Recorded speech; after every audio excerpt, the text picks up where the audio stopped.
بہت پرانی بات ہے، احمد اور قاسم نامی دو دوست رزق کی تلاش میں اپنے گاؤں سے شہر کی طرف روانہ ہوئے۔ دونوں کے دلوں میں بڑے ارمان تھے لیکن نیتیں مختلف تھیں۔ گھر پہنچ کر انہوں نے ایک گودام میں سخت محنت شروع کر دی۔ دن بھر پسینہ بہاتے تاکہ کچھ پیسے جمع کر کے اپنے گھر والوں کی مدد کر سکے۔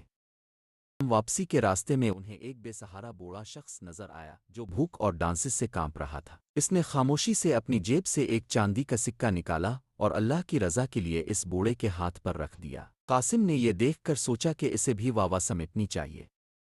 اس نے اپنا سکہ بلند کر کے سب کو دکھایا اور شور مچاتے ہوئے بوڑھے کو دیا تاکہ لوگ اس کی سخاوت کی تعریف کریں۔ رات کو جب احمد نے اپنی جیب دیکھی تو وہ رو پڑا۔ غلطی سے اس نے وہ کھوٹا سکہ دے دیا تھا جو کسی کام کا نہ تھا۔ وہ ڈر گیا کہ شاید اس کی نیکی ضائع ہو گئی۔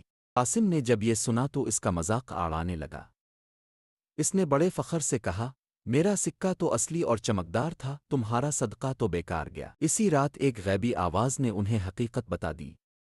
احمد، تمہاری نیت سچی تھی اس لیے تمہارا کھوٹا سکہ بھی قبول ہوا۔ قاسم، تم نے دکھاوے کے لیے دیا، تمہارا اجر دنیا ہی میں ختم ہو گیا۔ تب انہیں سمجھ آیا کہ اللہ سکوں کی چمک نہیں دلوں کی نیت دیکھتا ہے۔ نیت سچی ہو تو مٹی بھی سونا بن جاتی ہے۔ نبی کریم صلی اللہ علیہ وسلم نے سچ فرمایا، انما الاعمال بالنیات، یعنی اعمال کا دار و مدار نیتوں پر ہے۔